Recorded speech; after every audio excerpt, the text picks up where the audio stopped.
Hi friends, greeting once again to you in the mighty name of Jesus. We have been looking on the topic of the blessing, and we have been following from the life of Abraham. This is the last session on the word on the topic blessings. How to receive these blessings? How did Abraham receive his blessings? When we look at Hebrews chapter 6, there are three things that we can look at the passages of scripture here. Hebrews chapter 6 verses 12 to 15. The Bible says here, we'll go to verse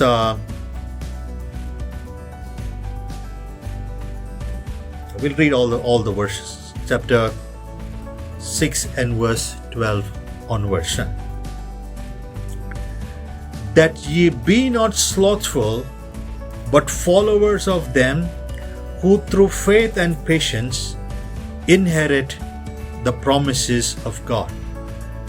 For when God made promises to Abraham, because he could swear by no one greater, he sware by himself, saying, Surely blessing I will bless thee, multiplying I will multiply thee. And so after he had patiently endured, he obtained the promise. To receive the blessings of God, it is having faith and patience. To receive God's blessings in our lives, number one is we must not be slothful. In other words, do not be slack concerning the promises of God. Do not be lazy concerning the promises of God. If you have received the promise of God or the prophecies in your life, about 8,000 promises are there in the Bible. And every one of those promises belong to you and belong to me. But we should not be slow concerning the promise of God. We should not be slothful. We should not be cold towards the word of God. We should not be lazy concerning what God has spoken to us. And the Bible says, when you read about Abraham in Romans chapter 4 verse 16 and 17, Abraham believed God. He is the father of us all. The faith of Abraham, when his body was good as dead, God quickened his body, and God calls out those things that are not there as though they were there. When God has spoken blessings in your life, we need to believe that those things which are not there now, God will begin to call those things to come into your life and into my life. So, to receive the blessings of God, we must not be slow or slothful concerning the blessings of God. And the Bible says in verse 20, this is in Romans chapter 6, verse 20. The Bible says, Abraham staggered not. He did not waver. He was not double-minded. You see, when God gives a promise, do not waver and analyze with your mind and think, is it going to work out? Why is there delay? Do not reason with your mind, but believe in your heart. The Bible says Abraham staggered not. He did not waver. He was not double-minded. And the Bible says, be not wavery concerning the promises of God. Do not be double-minded. Oh, is it going to come to pass? Why is there delay? We have to have faith and patience in order to receive the blessings of God. And finally, in verse 21, Romans 6:21, be fully persuaded.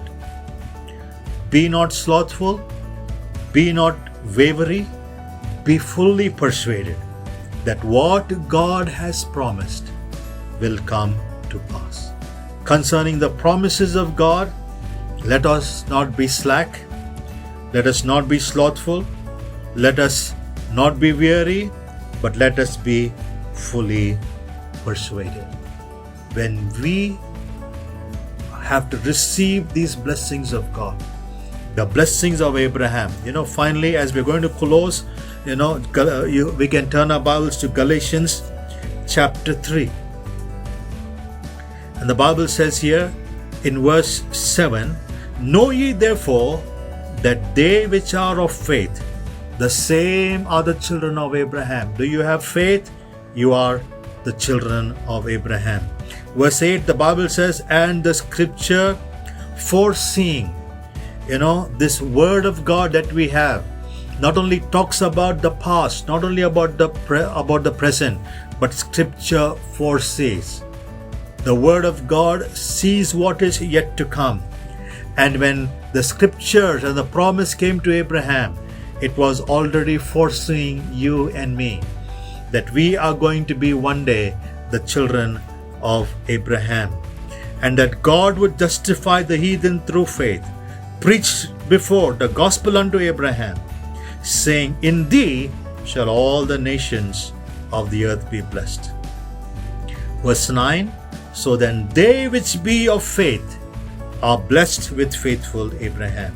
Verse 14, That the blessing of Abraham might come on the Gentiles through Jesus Christ, that we might receive the promise of the Spirit through faith.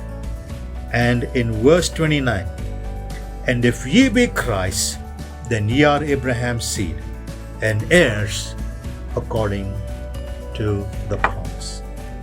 So if you are in Christ, you are included in Christ, included in the blessings of Abraham. Remember, Abraham did not have the law of Moses, did not have a Bible, but Abraham, by faith, what was spoken to him, those blessings came to pass. He went through that process. Today, you and I, we have the laws of God, we have the New Testament, we have the scriptures. Let us not be slow concerning the word of God, but everything that is spoken, we must walk in the fullness of the blessings of God.